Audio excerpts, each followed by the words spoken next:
দুবাইয়ের পাশেই হরমুজ প্রণালী, দূরত্ব অতি সামান্য, মাত্র 200-250 কিলোমিটার। আর যুদ্ধের কেন্দ্রবিন্দুই এখন এই হরমুজ। সুতরাং দুবাইয়ের ঘাড়ের উপর যে যুদ্ধ এসে পড়েছে, এটা বললে মোটেই বাড়িয়ে বলা হয় না।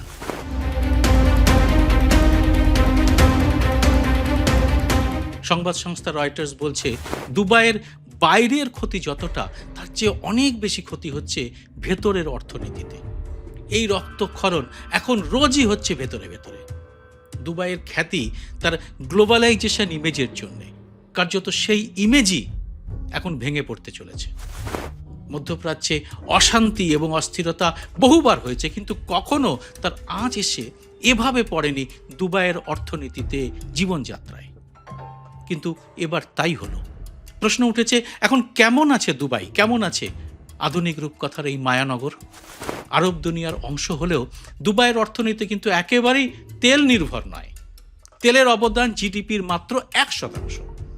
বাণিজ্য, পর্যটন, আর্থিক পরিষেবা এবং রিয়েল এস্টেটই দুবাইয়ের মূল চালিকা শক্তি। কোন পর্যটক এখন এই যুদ্ধের গোলাগুলির মুখে হোটেল রিসর্ট বুক করতে আসবেন? তাছাড়া মিসাইলের হানায় ক্ষতিগ্রস্ত হয়েছে শহরের বড় বড় ইমারতগুলো। 2025 সালে দুবাই প্রায় 2 কোটি আন্তর্জাতিক পর্যটক পেয়েছিল, যা ছিল আগের বছরের তুলনায় 5% বেশি। এবং তৃতীয়বারের মতো রেকর্ড হোটেল বুকিং ছিল 80%। কিন্তু 2026 সালের এই যুদ্ধ শুরুর পর থেকেই পরিস্থিতি পুরোটা বদলে গেছে। প্রথম সপ্তাহে 80,000-এর বেশি বুকিং বাতিল হয়েছে। ফলে বাইরের পর্যটক বা কাজের খোঁজে আসা মানুষ 22% কমেছে। এয়ারলাইন্সের কাজের পরিধি কমেছে 30%।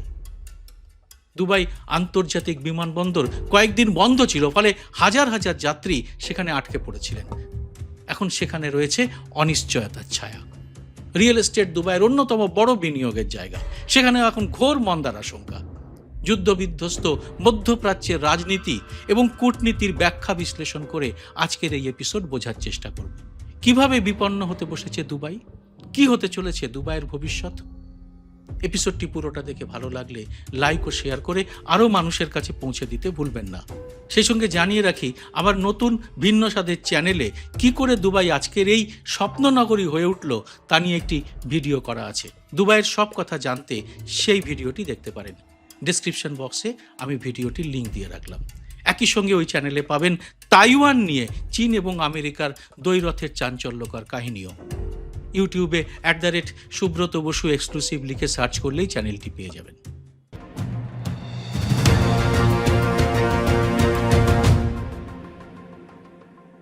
নমস্কার, সবাইকে স্বাগত। আমি সুব্রত বসু। ইরান যুদ্ধে খামেনেইয়ের মৃত্যু 2 দিনের মধ্যেই দুবাই চলে এলো ইরানের নিশানায়। কারণটা এখন সবাই জানেন। দুবাইয়ে রয়েছে আমেরিকার বিখ্যাত সব কর্পোরেটের অফিস। আক্রমণের লক্ষ্য কি সেগুলো? কারণ দুবাইয়ে আমেরিকার কোনো সামরিক ঘাঁটি নেই। আমেরিকার সামরিক ঘাঁটি আছে সৌদি আরবে। সেখানের প্রিন্স আবার এখন কোনো আলোচনার টেবিলে বসতেই চাইছেন না, অর্থাৎ তিনিও চাইছেন যুদ্ধ চলুক। দুবাই কিন্তু একেবারেই তা চাইছে না। যুদ্ধ শুরু হয়েছিল কেন?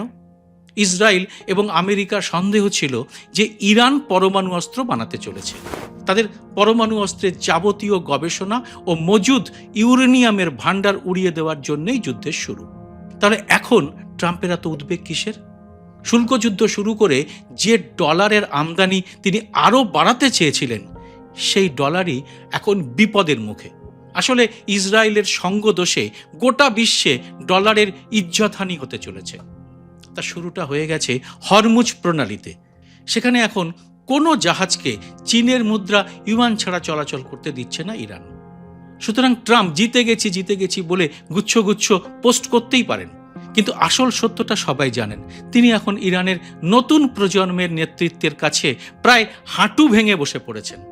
এতটাই বিপদে পড়েছেন তিনি যে পাকিস্তানকে ডেকে তুলেছেন মধ্যস্থতাকারী হিসেবে।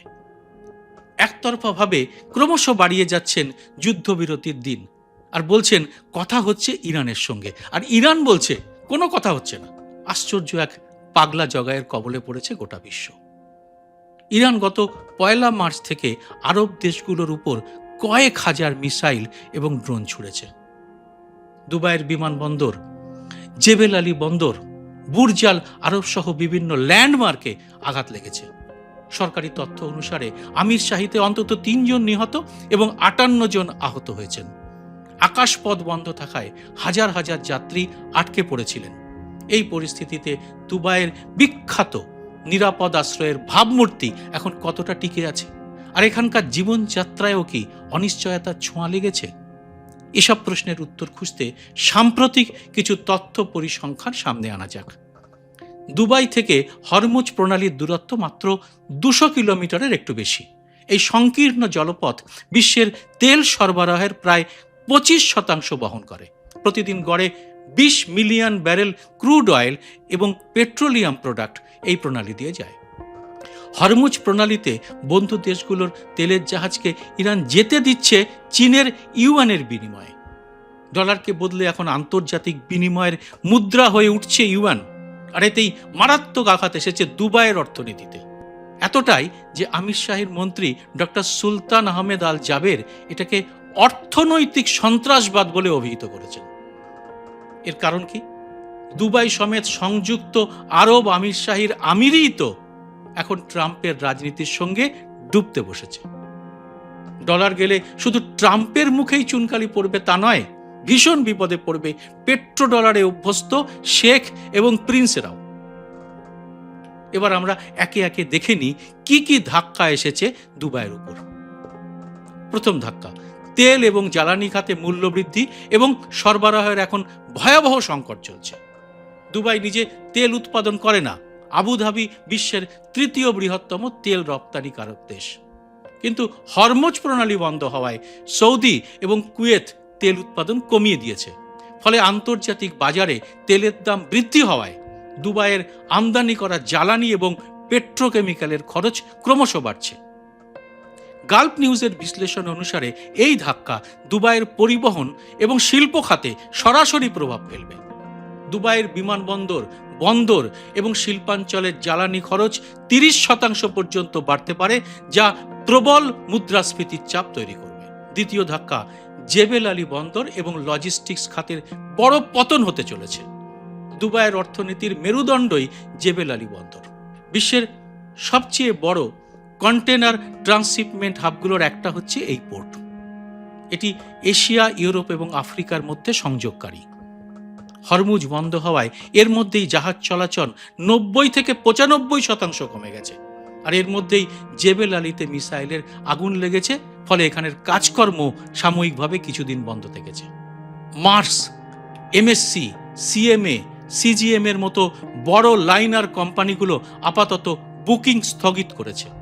জাতিসংঘ বাণিজ্য ও উন্নয়ন সম্মেলন সতর্ক করেছে, এই সাপ্লাই লাইন বিঘ্নিত হলে গ্লোবাল কন্টেনার নেটওয়ার্কে রিপল এফেক্ট পড়বে। এর অর্থ ক্রমশ তা আরও বিস্তৃতভাবে ছড়িয়ে পড়বে। দুবাইয়ের রিএক্সপোর্ট ব্যবসায় ওখানকার জিডিপির একটা বড় অংশ, সেটাই মারাত্মকভাবে ক্ষতিগ্রস্ত হবে। ফ্রেট রেট 50 থেকে 100% বাড়বে। বিমার প্রিমিয়াম আকাশ ছোঁয়া হবে, ফলে দুবাইয়ের লজিস্টিক খাতের বৃদ্ধি নেগেটিভ হয়ে যেতে পারে। দীর্ঘদিন ধরে এই যুদ্ধ চললে জেবেল আলীর হাব স্ট্যাটাসও সিঙ্গাপুর বা অন্যান্য বন্দরের কাছে চলে যেতে পারে। এটা হলে দুবাই কিন্তু ভয়ঙ্কর সংকটে পড়বে। তৃতীয় ধাক্কা, পর্যটন এবং এভিয়েশন খাতে বিরাট ধস নেমেছে দুবাইতে। আগেই বলেছি, দুবাই 2025 সালে প্রায় 2 কোটি পর্যটক পেয়েছিল, কিন্তু যুদ্ধের প্রথম সপ্তাহেই হাজার হাজার বুকিং বাতিল হয়েছে। দুবাইয়ের আন্তর্জাতিক বিমানবন্দরে ড্রোন মিসাইলের আক্রমণের খবরে যাত্রীরা পালিয়েছেন। বিমানের বুকিং 30% কমেছে। পর্যটন খাত থেকে দুবাইয়ের জিডিপির 10% আসে, সেটা এখন মারাত্মকভাবে ক্ষতিগ্রস্ত হয়েছে। Luxury hotel, shopping mall, safari সবকিছুতেই এখন ভয়ের ছায়া। দুবাইয়ের স্থানীয় অধিবাসী খুবই কম, জনসংখ্যার মাত্র 15%, বাকিরা বিভিন্ন দেশের। এর মধ্যে ভারতীয় সংখ্যা 30%-এরও বেশি। এদের প্রায় সবাই এখন তাদের নিরাপত্তা নিয়ে চিন্তিত। অনেকে সিঙ্গাপুর বা ইউরোপে সরে যাওয়ার পরিকল্পনাও করছে। ফলে হোটেল রেভিনিউ, রেস্টুরেন্ট এবং রিটেল সেক্টর বিপর্যস্ত হতে চলেছে। মানে সর্বত্রই এখন পালাই পালাই রব। চতুর্থ ধাক্কা, রিয়েল এস্টেট, ফাইন্যান্স এবং স্টক মার্কেটে মারাত্মক অস্থিরতা দেখা দিয়েছে। দুবাই ফাইন্যান্সিয়াল মার্কেট ইন্ডেক্স বা ডিএফএম ইতিমধ্যেই 8 থেকে 10% পড়েছে। ইমার প্রপার্টিজের মতো কোম্পানির শেয়ার 20% বেশি কমেছে। বুর্জ খালিফা, পাম জুমেরা ইত্যাদি প্রপার্টির বিক্রি 30 থেকে 40% কমে গেছে।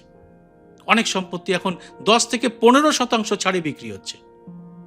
ডিআইএফসির ব্যাংক এবং হেজ ফান্ডগুলো অফিস সরানোর কথা ভাবছে। রাইস ইউনিভার্সিটির অধ্যাপক জিম ক্রেন বলেছেন, দুবাইয়ের অর্থনৈতিক মডেলের জন্য এই বিপদের মুখোমুখি হওয়া বেশ কঠিন। দীর্ঘদিন ধরে এই যুদ্ধ চললে দুবাইয়ের রিয়েল এস্টেটের ফানুস ফেটে যেতে পারে। পঞ্চম ধাক্কা, মুদ্রাস্ফীতি এবং জীবনযাত্রার খরচ ভীষণ বৃদ্ধি পেয়েছে।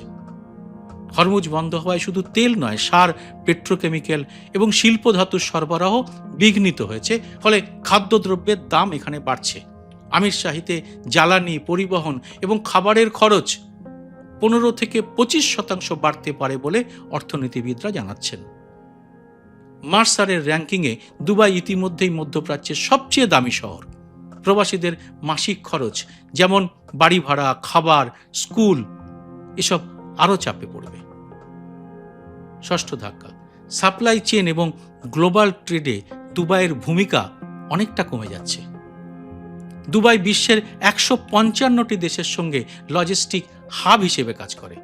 হরমুজ এবং রেড সি দুটোই বিঘ্নিত হলে এই শিপিং রুট কিন্তু পুনর্নির্মাণ হবে, যাতে খরচ অনেক বাড়বে। ডিপি ওয়ার্ল্ডের নেটওয়ার্ক ক্ষতিগ্রস্ত হবে। ফলে দুবাইয়ের ট্রেড ভলিউম মানে কারবারের টোটাল যে ভলিউমটা তা 2026-এ $1 ট্রিলিয়ন কমে যাবে। তবে এসব নিয়ে অবশ্য চুপ করে বসে নেই প্রিন্স এবং শেখেরা। সরকার চেষ্টা করছে ভাবমূর্তি রক্ষার। নতুন ইনভেস্টমেন্ট প্রোগ্রাম করা হচ্ছে এই মিসাইল হানার মধ্যেও। কিন্তু সহজ সত্যটা হলো, দুবাইয়ের ভাবমূর্তি যেভাবে ক্ষতিগ্রস্ত হয়েছে তা ফিরিয়ে আনা কি সম্ভব? বিশ্লেষকরা বলছে, যুদ্ধ শেষ হলে দুবাইয়ের পক্ষে আবার দ্রুত ঘুরে দাঁড়ানো সম্ভব। কিন্তু দীর্ঘদিন ধরে যুদ্ধ চললে বিকল্প হাব হিসেবে উঠে আসতে পারে সিঙ্গাপুর বা জেড্ডা। সার্বিকভাবে হরমুজের যুদ্ধ দুবাইয়ের অর্থনীতিকে চারদিক থেকে ঘিরে ফেলেছে। তেলের দাম, বন্দরের অচলতা, পর্যটনে ধস, মুদ্রাস্ফীতি এবং ক্যাপিটাল ফ্লাইট, এই ধাক্কাগুলো একসঙ্গে সামলাতে পারবে কি দুবাই? দুবাইয়ের সাফল্যের গল্প কি তাহলে সমাপ্তির পথে? এ বিষয়ে আপনাদের মতামত অবশ্যই কমেন্ট বক্সে জানান। জয় হিন্দ, সত্যমেব জয়তে।